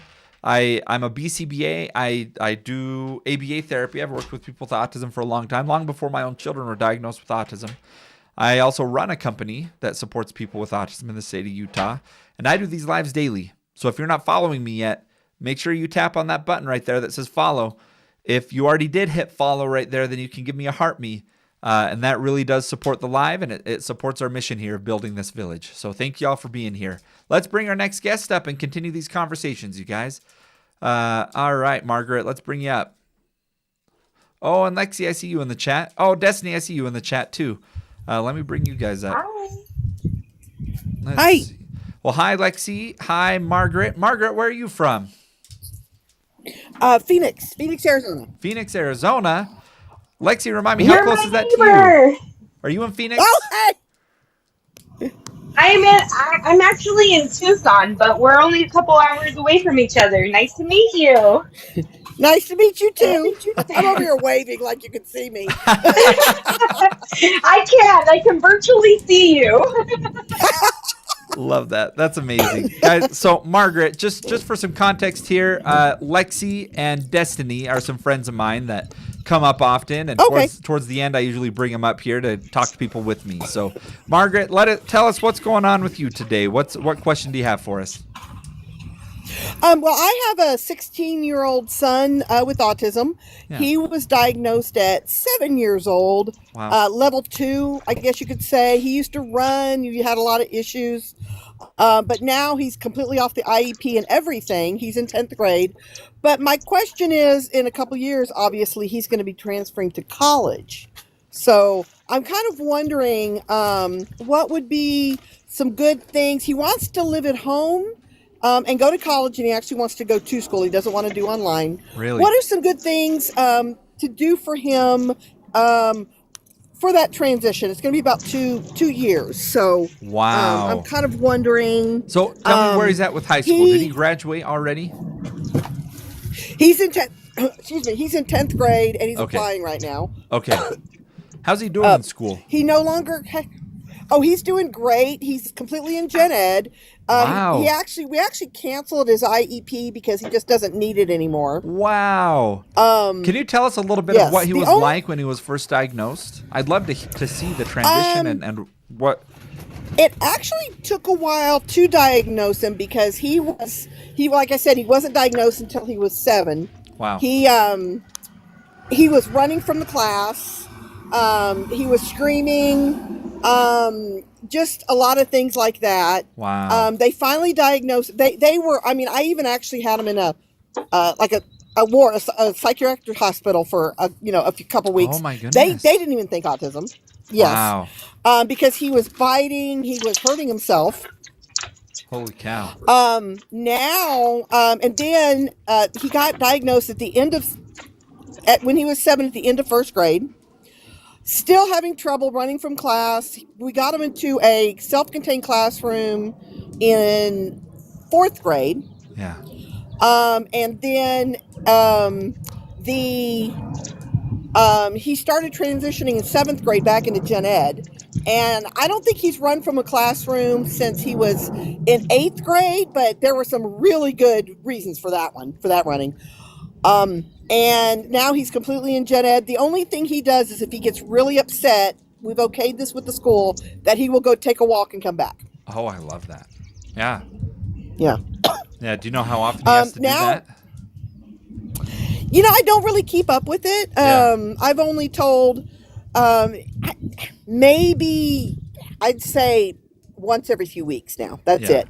Yeah, not very often.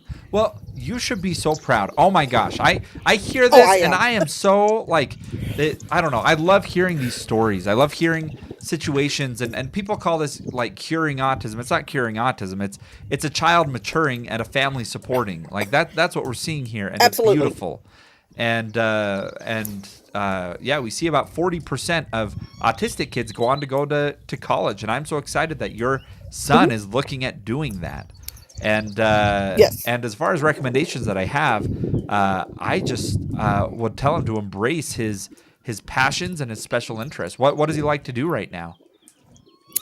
Play video games. Look, my brother is in school for software creation essentially, and it's a 2-year program. Actually, I think it's only 18 months, and he's going to be making bank. So maybe he can create video games. Yeah, that would be There's a lot of money in software. He's decided he wants to be an accountant, and he's decided he wants his master's degree, and he's already decided the city he wants to live in. He has his life figured out. He's a planner. He's even shown me. Oh yeah, he's even shown me 8 apartment complex things, and he's already figured out how much he could buy it for. What's the return on investment? Oh man, really? He's planned to start like already. No way. That's incredible. Okay. Margaret, that's also really encouraging to all of us in here, because all of us, we've got toddlers with autism, and we always think about what their life's going to look like, and that's always encouraging to hear. A lot of people that come up have younger kids, so that's like a breath of fresh air. Yeah. I have a 7-year-old, so I'm thinking I'm at the same spot that you were at when you first got his diagnosis, and just listening to your story gives me hope for what his future could be like. So thank you for sharing that with us. I think welcome. It's important that people hear that autism is not a death sentence. Autism, correct. Autism is a life that needs supported, a life that needs loved, and a life that needs family and support to be there for him. And you've provided that for him. So this is beautiful. Yes. What are your thoughts? He's also had a therapist since he was. For 10 years, he's had a therapist, and the same lady, like I said, self-contained. I mean, everything he needed. Wow. You got him. I mean, you were the care team manager here, finding all the support that he needs, getting him the consistent care. This is the perfect example of what we want for everybody. And my recommendation, I'm curious on what your thoughts are. What concerns do you have about your son as he talks about going to college? What are your fears? with this? My main fear is that he's going to end up in a much less regulated environment. And he is still not very good with crowds. He's gotten a lot better. In fact, he went to a concert, which I thought was crazy, and he enjoyed it. But just being in a environment where it's very crowded because he wants to go to a university, and just classes where it's not really so much one-on-one. Larger classrooms and everything. I'm just kind of wondering what would be a good, I don't know, what can I put in place to help him? I'm trying not to be helicopter mom, but I can't help it. Oh yeah. I think from my perspective or my standpoint in that is if he needs like a smaller class size, maybe have him reach out to like a guidance counselor at the university that he's planning on going to. Is he going to ASU or U of A? He wants to go to ASU, yes. ASU, okay. Yeah, I would have him talk to like the advisors at ASU. And see if they can find like the classes that he needs to take, maybe the classes where less people signed up, or things like that. Obviously that's going to be closer to when he actually gets in as opposed to like right now. But they can look up the rosters and see how many people have signed up for the class, and if they have the same class on like a Tuesday morning versus like a Wednesday morning. Yeah. And the Wednesday morning has 100 students, the Tuesday morning has 50. Maybe that could help him a little bit to be able to guide himself and have a class with like less distractions. I know our colleges here offer night classes as well for moms, for people that are working during the day, for people trying to get their degrees. Like there are a lot of night classes, and usually all of my night classes were only like a handful of people. So maybe doing like half and half for him instead of going to all of his classes, or having 2 or 3 classes during the day back to back, maybe incorporating some night classes that are smaller might be better for him. Yeah. I can definitely talk to him about that. I have some thoughts here for sure, because I think he's going to find that he's going to do even better in the college classes than he has in high school classes, because his peers in college are going to be there just because they want to be there and learn. You don't get as much, chaos or like people being rebellious or difficult or bullying in college as you do in high school. However, where I think you're spot on, the challenge that he's going to have is with social life. And the challenges happen. The challenges really are in the transition and big life events. And so like once he's and I'm just making assumptions. I don't know him, but if this were my son and I knew that this was true of him, like I would be really mindful that transitions are such a key time for like dysregulation with autism. And that first month of him in that new routine, that's going to be the next 4 or 6 years of his life, is going to be the most important month of figuring out what does it look like socially, what does it look like academically, and you being like you're scared of being a helicopter mom, but I would say be that helicopter mom for a month and support for a month until he's in that consistent routine, and let him know that like, hey, this is a big change, and I want to be as supportive as I can. Like what are you thinking as far as like, are there any clubs you're looking at doing? Is there any like, are you interested in being active in the school stuff, like going to dances and doing all of those things, or not really? And kind of pre-planning what this, like he's pre-planned his entire life on paper of what it looks like academically and financially. Yeah. And I don't think he's probably taken a thought into the social aspect of what clubs he wants to do and who he wants to talk to and what groups he's going to be a part of. And that might be the part right now that you need to be talking to him about, of like, hey, there's these fraternities and there's these clubs and dances. What do you think about that stuff? Yeah. Yeah, like right now he doesn't really do any of that kind of stuff, and I've kind of wanted him to, and he has basically said no. And most of his friends, just because we're slightly isolated where I live right here, not big time, but and it's better now that he's driving.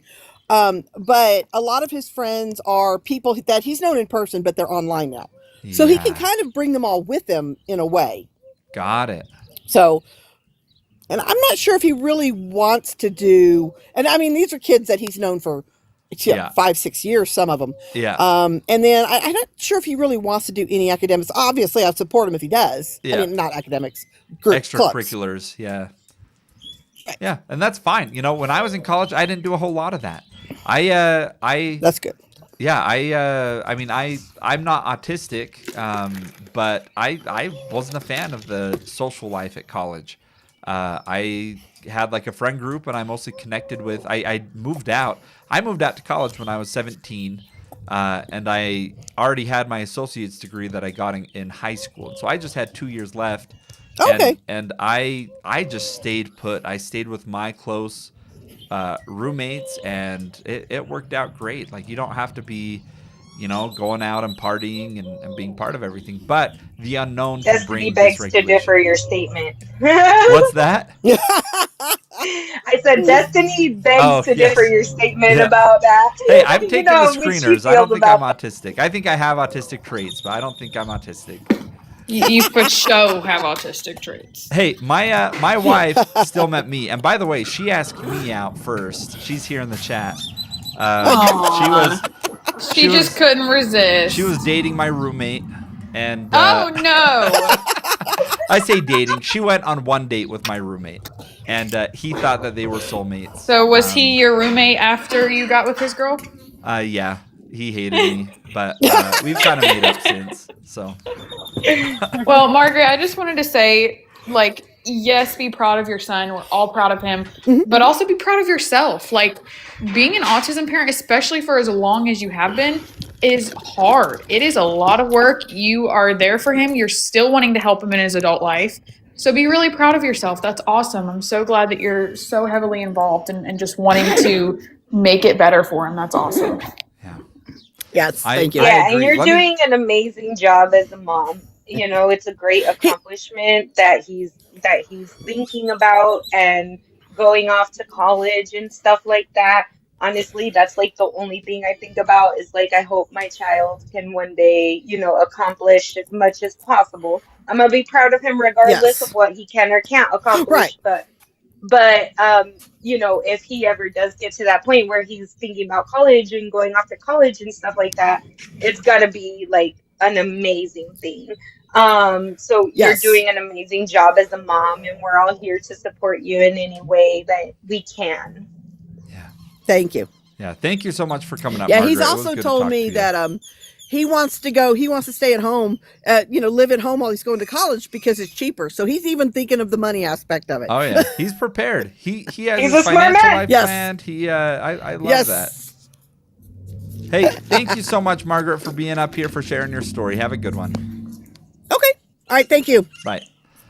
All right. I want to talk to Autism Me because I think what you're saying is a valid thing to talk about. Because I had mentioned, like, yeah, I'm not autistic, but I think I do have some autistic traits. Let me be very clear about this. She says there is no such thing as autistic traits. Okay, so there are signs of autism or autistic traits. What there are not is you cannot be a little bit autistic.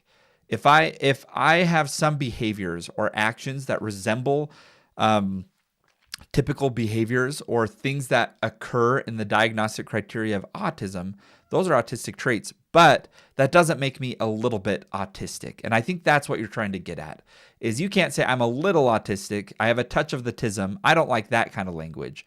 But saying that I do have some autistic traits, or there are characteristics that that I experience that resemble autism, I think that's an okay thing to say, but recognize that you're not autistic. And you don't say that. So anyway, Destiny, Lexi, how are you guys doing? Anything on your end that you guys want to say?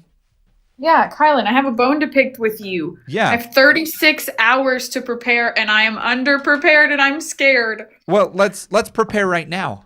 Or do you want to do it with not being in front of everyone? Can we prepare right now? I guess. Let's prepare right now.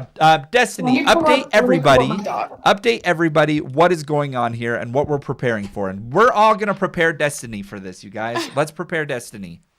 Okay, so Alabama has some pretty serious problems going on. Funding, reimbursement rates, clinics are shutting down all over the state. The Senate recently moved oversight of autism services to the Alabama Department of Mental Health, which is just ridiculous because it's not a mental health disorder and they're already underfunded.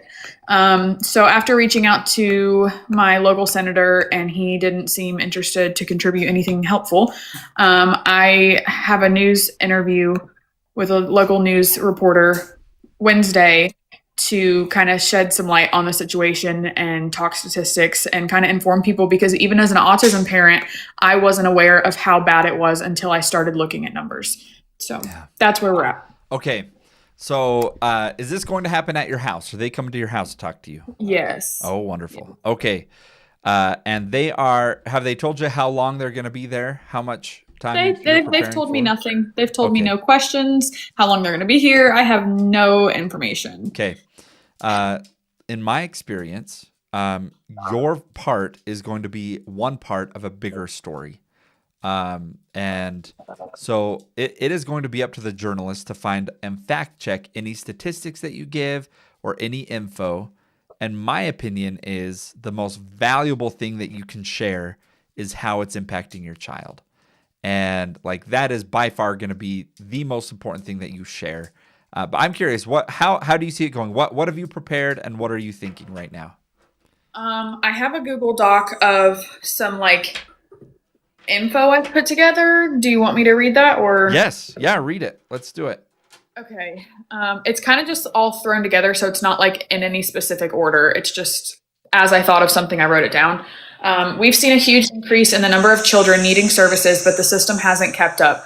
Autism services in Alabama have increased significantly since the 2017 insurance law expanded coverage. More kids are qualifying for ABA therapy now more than ever. Alabama could lose $800 million annually in Medicaid funding under the proposed federal cuts, and Medicaid is the primary payer for autism therapy in Alabama. Most of these kids rely on Medicaid, and if funding is cut, services don't just shrink, they'll disappear. ABA therapy costs between $120 and $150 per hour within the state, and some kids receiving 40 hours a week. Alabama's reimbursement rates are not keeping up with the cost of care. Clinics cannot stay open when they're being underpaid for medically necessary services. We're concerned about removing independent oversight and placing it under an already strained system. That could impact quality of care and access. The system strain is already happening. Mental health reimbursement rates have already been cut this year by 14%. This isn't just a funding issue, it's an access crisis. Kids are waiting and providers are disappearing. You can't run a medical service at a loss and expect it to survive. My son has been on a wait list for over a year, and we recently got a call letting us know that this wait list is now indefinite due to not having a provider. If you don't have Medicaid and think that this crisis doesn't affect you, it does. Clinics don't separate kids by insurance when it comes to survival. If Medicaid underpays, the whole clinic struggles. Even families with private insurances are affected, and when Medicaid reimbursements are too low, clinics can't stay open. That means fewer providers, longer wait lists, and in some cases, closures, no matter how much you pay. That's all I got. Look, that's a lot. That's a lot right there, and it's powerful like that. I mean, you could just send that to them and say, "Hey, here's your article to write. Hit publish." You wrote it for him. Let me ask you some clarifying things. So, with your son, how long ago was he diagnosed with autism? About a year ago. Okay, it's been 1 year. Okay. And how long after you got diagnosed did you reach out to try to get ABA therapy? Immediately, the same day. That's my 9-month-old back there. And why do you care so much that it's been like, here's what I really want to emphasize and what I think you should really focus on is that is 1 year of therapy that your child can never get back. Yeah. What has he lost that he may never get back because he missed learning at the prime time of development? And that is the message that is going to hit hard. Okay. It is my son was diagnosed a year ago. We tried to get early intervention, ABA therapy, and we were put on a wait list. There's not enough providers. There's not a single provider around me that can serve my son, and I've been looking for the past year, and I have missed out on the most critical time for my son to be able to progress and make progress. Talk about the challenges you're currently having with him. Talk about where his current development is and what you're having to do to try to make up the difference, but it's not the same as having ABA therapy. Yeah. I don't know. That's my thought. What do you think about that, of really focusing and embracing that part of it? I know how important it is, but I also know that I don't know if I can get through talking about that without just sobbing and it not making any sense. Well, if you need to sob, then you need to sob, because they do need to see that there is a person behind it and that it really is affecting you. Yeah. Yeah. Because it's important for them to know that even though these are words that you're telling them, it does directly affect you and your family. And I think that's kind of more what they're looking for is that like personal aspect of You need it. to If tell them not, your they would fears. What are your biggest Mhm. fears here about what's going to happen with your son? Tell them about how you've been thinking about where you need to move your family to, and how your husband is in the military and you can't just move and go anywhere. And like, the same government that you are serving is failing to provide the services for your family.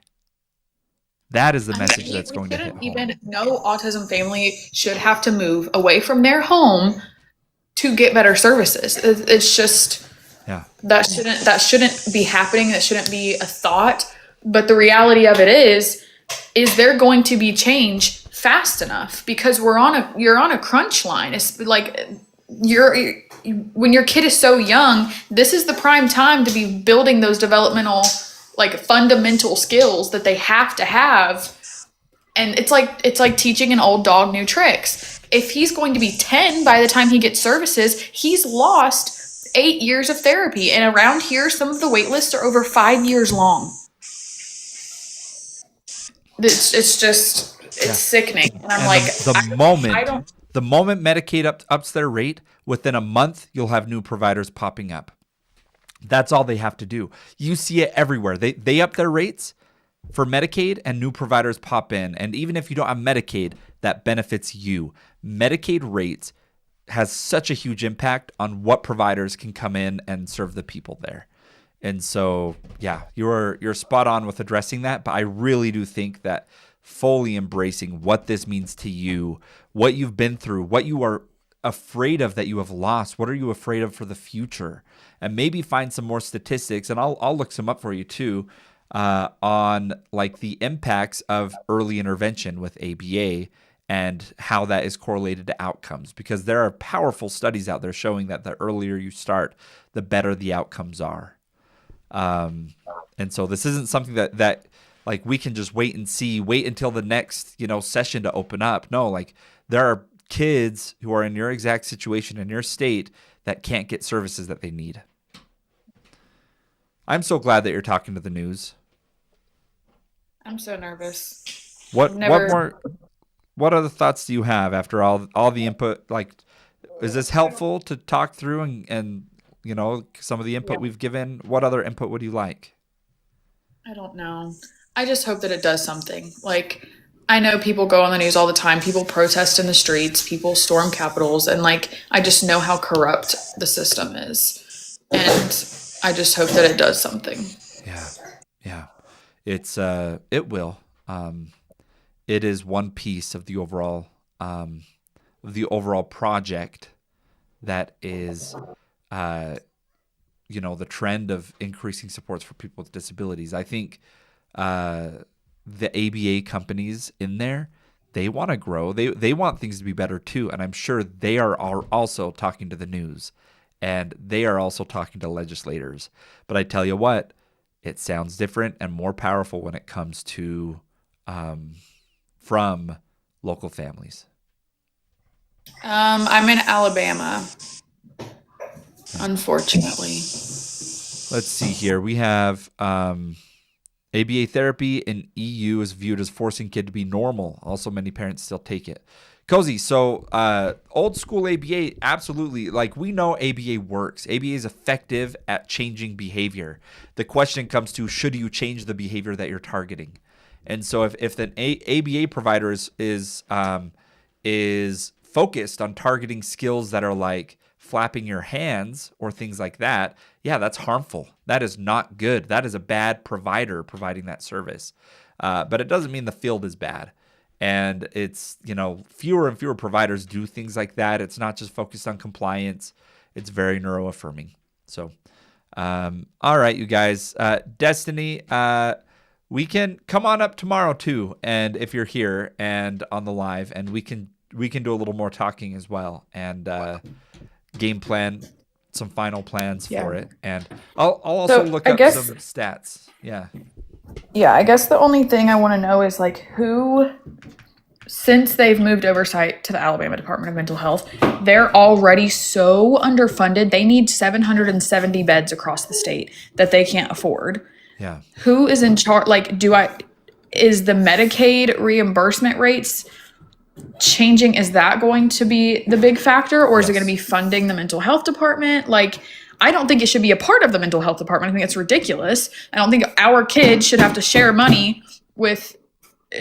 You're focused on how to get to the Medicaid rates, when the legislators, that's their job to figure that part out.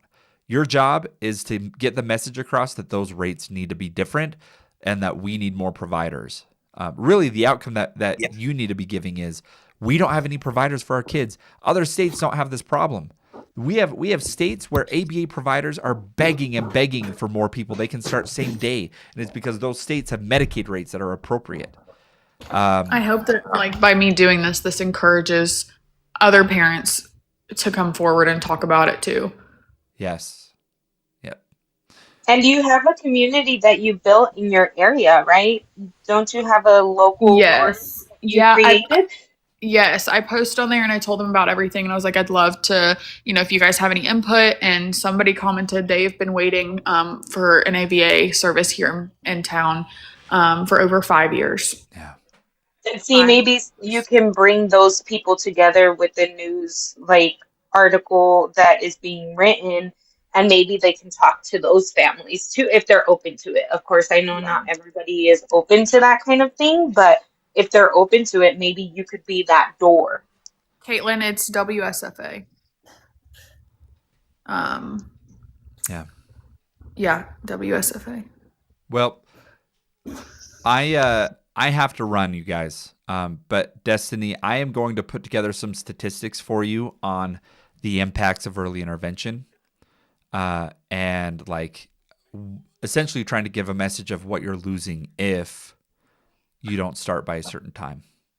Yeah, that'd be great. Hey, Destiny, did you see Delicate Dragon 11?